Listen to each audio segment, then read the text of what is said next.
Hey buddies, welcome to AmassGames. My name is Simon. Today we're looking at the campaign element of Under Falling Skies. And as you can see, it is all still boxed up, so this is more of an unboxing than how to set up, play and review. But as you can see, we're through the first of the 4 parts of this chapter in a game that will be this game Under Falling Skies, a solo game, but you can play it multiplayer or co-op. And in this particular game, I will let you know that yes, it's probably going to take about 10 games to play, so I'll move this off to the side. Like I said, I haven't seen inside this either. We're going to play one of 2 cities. As you can see, you can only place 1 die per column in this game. So in my other video, I didn't mention that you have to be 1 die per column. I do put in the comments and in the description, so always please check there. Also, if you do check in the comments and description, you'll be able to see that you can obviously support the channel via Patreon. There's over 2,400 posts over on Instagram, so please follow there. Also, obviously, subscribe and hit the notification bell in YouTube.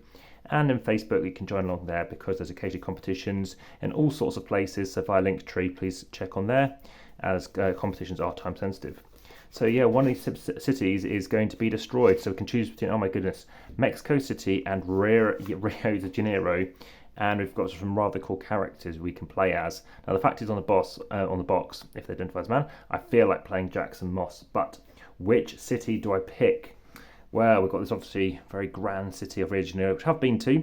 I haven't been to Mexico City, so I feel like I need to save it so I can go back there.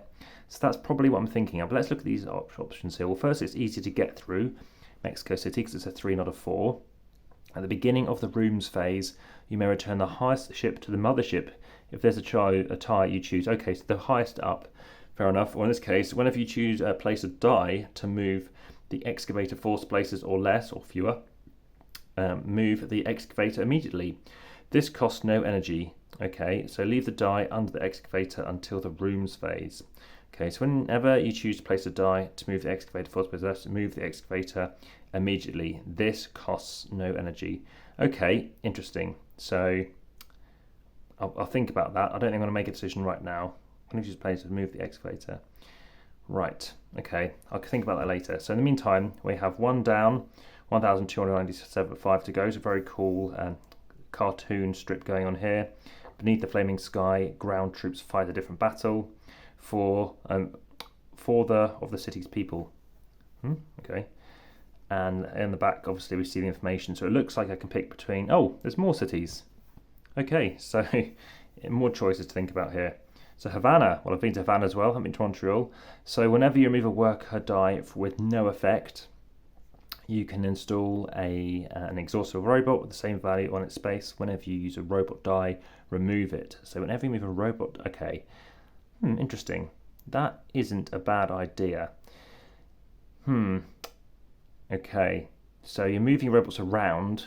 Whether or not that's important or not is, I don't know. Okay, and you move this robot's value of the same value of what it was, or of the one that you remove, the worker. When you use robot die, remove it. That doesn't sound very good. That's why it's a 2. Montreal. 2 or more room effects of the same type can resolve simultaneously.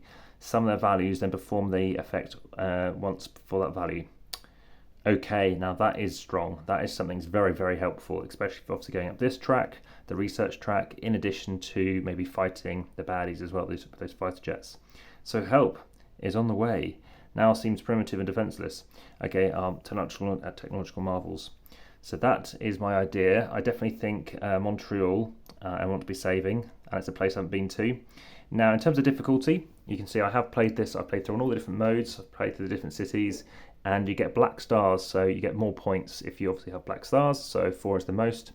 And you can gain stars back, so I basically taken that off by half a star by playing it on this side, but you get more experience if you play it on the other side. So I think I'm going to go with Montreal. So I'll punch that out. I don't know what the bottom bits are about, so we'll have a quick check through that. So we want to play Montreal. Even though I'll be not playing with the other ones, they will still be available. They'll just go back in a plastic bag, and then you can come back and deal them in due course. Of course, like it would get punched out. So now let's look at our characters and see who we initially can pick between. So Clinton Harper, obviously it looks like Will Smith here for Independence Day. Shoot down 1 enemy ship on an explosion space. Okay, well that seems like what we do anyway. Increase 2 worker dice placed or unplaced by 1. Okay, well that's definitely strong. Increase 1 robot by 1 or make an exhausted robot unexhausted. and advanced one space on research track as long as its value is 3 less. That's pretty weak. So I definitely think he's going to be the best. So I think we'll take him as well. And we start off on the blue side, but they are gradable at some point, and we can flip them over. In this case, increase your worker dice by a total of 3 or less. So okay, the total worker dice. Right, great. So we've already picked Montreal, Jackson, Moss. It looks like we've got a new thing that we're going to be going in, D. And I don't know where the other half of that is, but I'm sure we'll find it in a second. So we have D here. We have Montreal, so we know what we're combining. We're combining the top of C and the bottom, which will be D. So that would come out. We'd put in Montreal, and then we'd take out A, and it would be placing in D. So that would go in there. This orange die we'll come back to. Let's just see what we have in the blurb. So yes, you will play this either once and see if you win, and then play it again if you need to. There's a score pad, which I'll show you now. So obviously you're seeing how you're getting on, and here it is, and you're seeing if you've won or lost, or if you've won that first game. So a bit of information you can fill in. As with many things, don't tend to do that. I've never seen anything like it. UFO above NYC. Now, of course, you will need to fill it in the sense that it's a campaign, but you might scan it or write it separately. Okay, so I've been saying like, I have. Cool, so obviously nice to have them straight available there. Obviously Montreal is one of the most place. Gargantuan spacecraft descend on our planet, spewing hordes of alien ships into the skies. As cities struggle desperately to defend themselves, our research team tries to gather some intelligence that could help us fight back. Okay, so this is base D as we've talked about. All components in each chapter are marked to remind you which chapter they came from in case you ever need to sort them. So let's just see where that might be. Is there a 1 somewhere? Oh, here, tiny up here. Okay. So additional components. So I've mentioned that orange die, orange spaceship. Over here we have extra components which we'll be using. So if a scenario needs you to use the orange ship or the 6 number tokens, it will tell you how to do so, or how you use them. Okay, die, so I won't punch them out yet, just in case it doesn't come up. But we have die values here, or dice values. Some characters and cities allow you to increase the value of a die. As you expect, a die can only have a value between 1 and 6. If an effect tries to set a die up to a value of 7 or more, set the die to a 6. Rooms with 2 effects, like down here. So if you can see that in shot, which it's not, because it's just such a massive board, and this has been zoomed out already. And let's look down here. Rooms with 2 effects.